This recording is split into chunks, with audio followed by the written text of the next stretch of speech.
On today's episode of The Daily Read, we're going to talk about Romans chapter 2. And I think we're going to find some pretty surprising things in here, maybe that we haven't ever seen. So let's get some fresh eyes on and look together at what Paul has to say in the letter to Rome in chapter 2. So there are three particular things I want you to pay attention to today. And remember, these episodes are going to be at 3 minutes or less, so let's get right into it.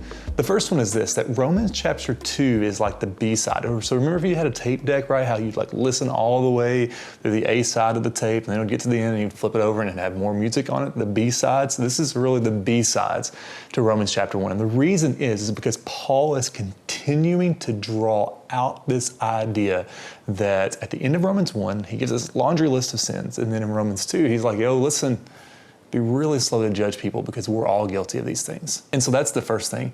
Romans chapter 1 cannot exist without Romans chapter 2. In fact, let this blow your mind for a moment, as it did mine.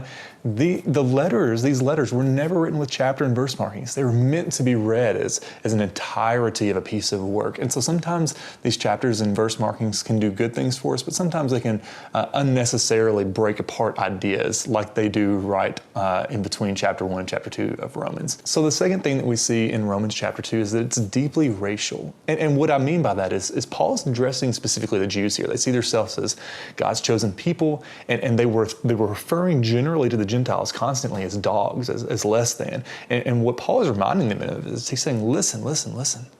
Genesis 1 says that we're all made in the image of God, that no human being, despite their skin color or demographic, whatever it might be, is less than. We have all been made in the image and the likeness of God in our creativity and our experience and our thoughts, patterns, and all these different types of things. And so what that means then is when we see current issues like the George Floyd instance or the countless other issues where human beings have been treated as less than because of their skin color, it's not right, it's evil. And so we cannot stand for those things. And so Paul is saying to the church in Rome here, the same heart of the issue, never consider another human being less than because they're different than you. And so Paul addresses that. And we are going to see that theme further developed in the coming days. But the third thing that I want you to see here is that after Paul begins to unpack this idea that we're all made in the image of God, it's that we all have failed. We all have failed.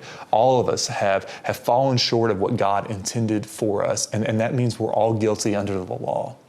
We're all guilty of saying, God, I don't need your way of doing things. I'm going to do it my own way. And we might not have ever said it like that with our words, but we've definitely done that with our actions. We've all lied, we've all cheated, we've all stolen, we've all done these things. And what Paul is saying is the great equalizer in a lot of ways is sin. That we've all chosen to do this on our own. And so Paul's going to continue to develop that idea tomorrow in Romans chapter 3 as we get into that. And you're going to hear probably a familiar verse if you've been around church for any amount of time. But remember this, that the reason Paul is doing this is because it's opening up the invitation to love. It's opening up the invitation to salvation. And so while it might be hard and it might sound like a downer to read Romans 1 and 2, remember that there is hope coming very quickly. On that note, we'll see you tomorrow in Romans chapter 3 for the next episode of The Daily Read.